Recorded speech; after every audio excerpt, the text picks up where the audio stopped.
श्री गुरु नानक देव जी के छोटे बेटे श्री लक्ष्मी चंद के पुत्र बाबा मेहर चंद जी डेरा बाबा नानक में बरगद के नीचे बैठे थे।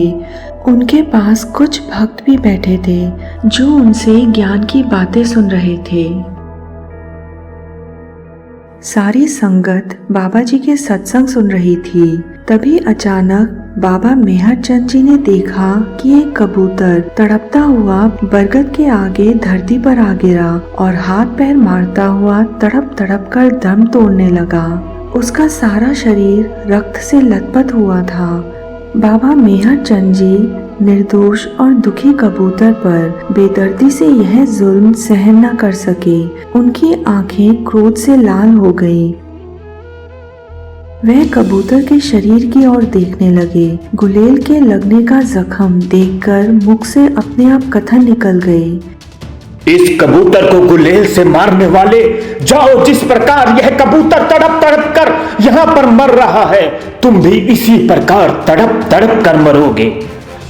इतना कहने की देर थी कि बाबा मेहर चंद जी की पत्नी और सभी रिश्तेदार वहां पर रोते रोते आ गए।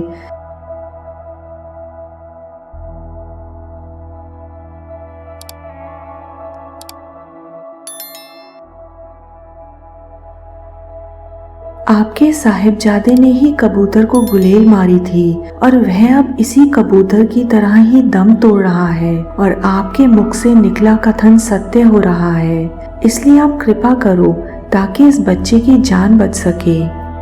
बाबा जी जब अपने पुत्र के पास गए तो वह उसी जख्मी हुए कबूतर की तरह ही तड़प रहा था, जीने के लिए मिन्नतें कर रहा था, परंतु उसकी कोई सुनवाई नहीं हो रही थी। सभी रिश्तेदारों और सेवकों ने बाबा मेहर चंद जी के आगे आकर प्रार्थना की। महाराज, इस मासूम पर दया करो। यह अल्हड़ भोला बालक है, इसको अभी माफ कर दीजिए। यह भगवान का रूप है, निर्वैर है। इसने जानबूझकर गुलेल नहीं मारी, बल्कि स्वाभाविक खेलते खेलते लग गई। इस खानदान के चिराग को अपने हाथों मत बुझाओ, मत बुझाओ, मत बुझाओ। रिश्तेदारों और सेवकों ने बहुत मिन्नतें की, परंतु बाबा मेहर चंद जी ने सिर फेर कर कहा, इस तरह ही करतार का हुक्म था। उसका हुक्म भी अमीट है, उसको कोई मिटा नहीं सकता। जो उसकी रजा में रहता है वह उसका है। जो रजा नहीं मानता, ईश्वर उस पर नाराज होता है। वह उसको अपना भी नहीं मानता। हमारे बड़े बाबा गुरु नानक पातशाह ने संसार में रहकर सदा उसकी रजा को माना और गृहस्थ में ही त्याग का प्रमाण देकर गृहस्थ में ही जीवों को मुक्ति प्रदान की। हमारे बाबा लक्ष्मी चंद ने जब बाबा श्री चंद महाराज जी से सुना कि अपने अशुभ कर्मों का फल भुगतना पड़ता है, लेखा देना पड़ता है, तो एकदम दुनिया त्याग दी। जब हमारी बड़ी माता हमारी दादी को घोड़े के पीछे बैठाकर लक्ष्मी चंद दादा शक्ति से पिता धर्मचंद को आकाश में उड़ाकर ले जा रहे थे, तब हमारे वेदी वंश की रक्षा के लिए बाबा श्री चंद जी महाराज ने 4 जोजन बाह ऊंची करके हमारे पिता धर्मचंद को धरती पर उतारा था और फिर उसकी रजा में रहकर उनकी पालना की और वेदी वंश को जगत में प्रफुल्लित किया। हम उसी बाबा लक्ष्मी चंद जी के वंश से हैं। बड़े बाबा श्री गुरु नानक देव जी का रक्त हमारे रक्त में मिला हुआ है। हम किसी से धोखा कभी भी बर्दाश्त नहीं कर सकते। यह कबूतर भी तो किसी का बच्चा ही है, इसके माँ बाप को भी तो इसका दुख हुआ ही होगा। जब उस बेजुबान ने अपने ऊपर हुआ जुल्म बर्दाश्त कर लिया है, तो क्या हम इंसान होकर भी अपने किए जुल्मी कर्तव्य का फल न भुगते? जब बाबा मेहर चंद जी के यह कथन सुने तो किसी की जुबान में शब्द नहीं थे उत्तर देने के लिए। उधर बालक ने प्राण त्याग दिए। सबकी आंखों में आंसू आ गए।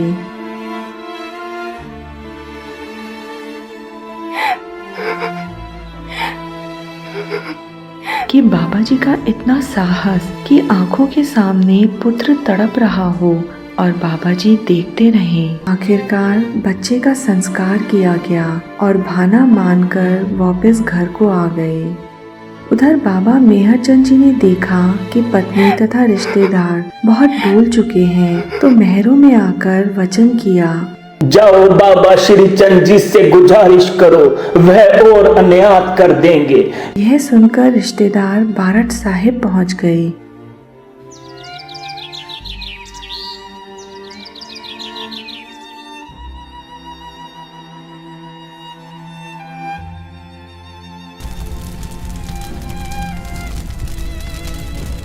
और बाबा श्रीचंद जी के चरणों पर शीश झुकाकर रो रो कर अपना हाल सुनाया।